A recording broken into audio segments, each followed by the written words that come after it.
Bayangkan Indonesia yang baru merdeka, penuh perjuangan, darah dan air mata, akhirnya diterima sebagai anggota ke-60 Perserikatan Bangsa-Bangsa pada 28 September 1950. Tapi siapa sangka hanya 15 tahun kemudian Indonesia justru keluar dari PBB di bawah kepemimpinan Presiden Soekarno. Bagaimana ceritanya sebuah negara yang diperjuangkan untuk diakui dunia memilih meninggalkan organisasi internasional terbesar? Mari kita telusuri kisah lengkapnya.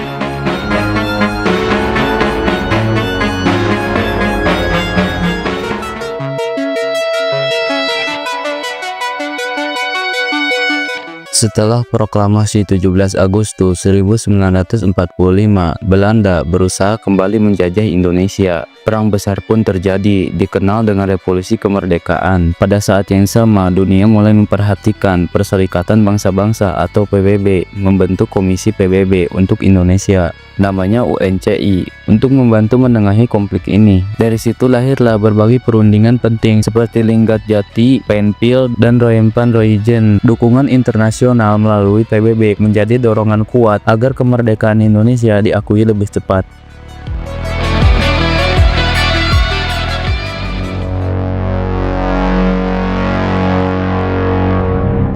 Perjalanan itu berujung pada konferensi meja bundar di Den Haag pada akhir tahun 1949.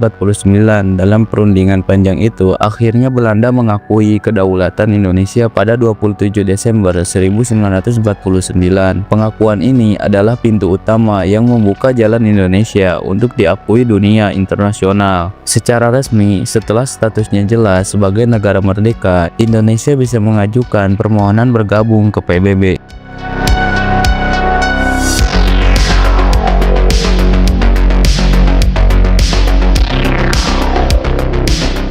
Syarat masuk PBB cukup jelas, sebuah negara harus mengajukan permohonan, Dewan Keamanan memberikan rekomendasi, lalu Majelis Umum mengambil keputusan.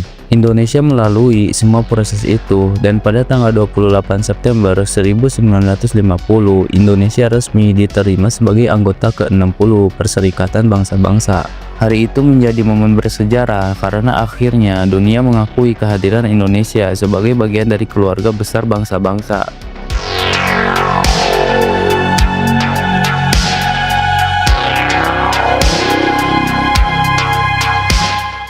Keputusan itu diambil dalam sidang ke-289 Majelis Umum PBB. Dokumen resminya sampai sekarang masih tersimpan di arsip digital PBB. Sejak saat itu, bendera merah putih berkibar di markas besar PBB, sejajar dengan negara-negara lain di dunia. Inilah bukti nyata bahwa Indonesia sudah berdiri tegak sebagai negara merdeka dan berdaulat.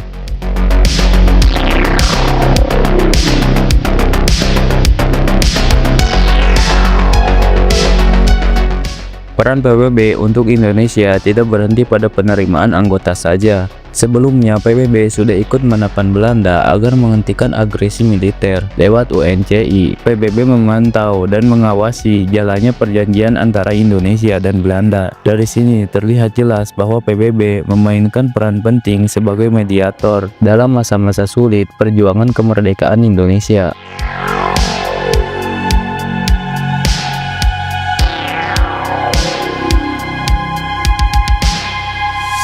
Masuknya Indonesia ke PBB membawa banyak dampak positif. Indonesia semakin diakui secara internasional dan lebih mudah menjalin hubungan diplomatik dengan negara lain. Indonesia juga punya kesempatan hadir di berbagai forum penting dunia, mulai dari masalah kesehatan, keamanan, hingga pembangunan ekonomi. Dari titik inilah Indonesia bisa melangkah lebih jauh, bahkan menjadi salah satu motor penggerak gerakan non-blok di tahun-tahun berikutnya.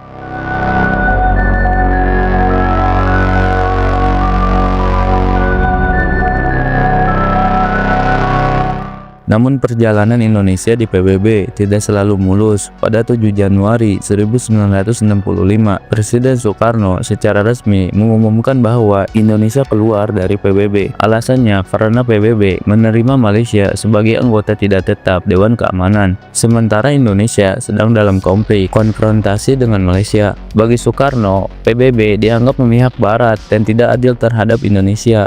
Sebagai gantinya, Soekarno mencoba membentuk organisasi tandingan bernama Konevo yang berisi negara-negara berkembang. Tetapi organisasi ini tidak pernah benar-benar kuat dan akhirnya tidak berjalan lama. Perubahan terjadi setahun kemudian setelah pergantian kekuasaan dari Soekarno ke Soeharto. Indonesia kembali ke PBB pada 28 September 1966, tepat 16 tahun setelah pertama kali diterima. Menariknya, Indonesia tidak perlu mengajukan permohonan ulang, keanggotaannya langsung dipulihkan begitu saja.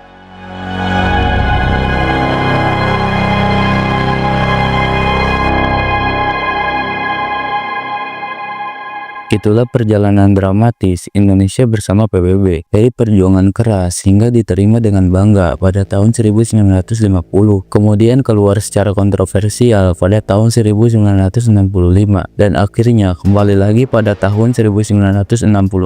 Kisah ini menunjukkan bagaimana Indonesia mencari jati diri di panggung internasional. Menurut kamu, apakah Indonesia hari ini masih mendapat manfaat besar dari PBB? Tulis pendapatmu di kolom komentar.